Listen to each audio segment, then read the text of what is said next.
Votre jardinerie Calencotte vous présente les bons conseils de Roland. Si vous n'avez pas trop d'idées pour fleurir le jardin, le balcon ou la terrasse en cette période, en automne, en début d'automne, eh bien, les bruyères ou les calunes, c'est la bonne solution. La calune et la bruyère, son nom c'est Erica, se ressemblent comme deux gouttes d'eau. Les deux genres appartiennent à la famille des Ericacées, mais elles présentent deux petites différences. La calune, la bruyère commune, appartient à la famille des Calunas. Elle est connue pour ses fleurs pourpres ou roses qui apparaissent en fin d'été et en automne. On la trouve naturellement dans les landes, les tourbières, surtout dans les sols acides. La bruyère Erica comprend de nombreuses espèces, certaines à feuilles persistantes et d'autres à feuillage caduc. Les fleurs peuvent varier en couleur, allant du blanc au rose, rouge ou violet. Elle a aussi besoin d'un sol acide.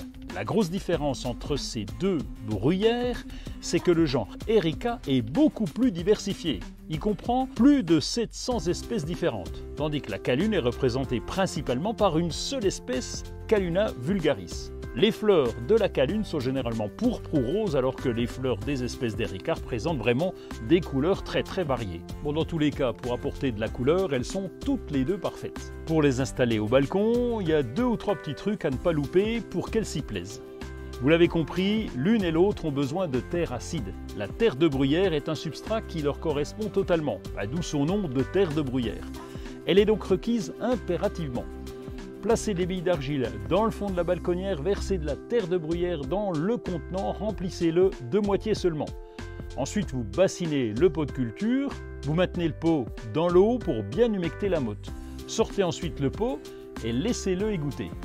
Décompactez les racines et placez la plante sur la terre de bruyère. Ensuite, vous remplissez les espaces vides avec cette terre. Vous tassez, vous arrosez et vous paillez la surface. Elles peuvent même supporter des expositions au soleil. Et avec l'arrivée des bruyères, des calunes dans les magasins et chez les producteurs, on ne s'y trompe pas, on est aux portes de l'automne. Les bons conseils de Roland vous ont été proposés par la jardinerie Calencotte, adhérente du premier réseau français de jardineries indépendantes.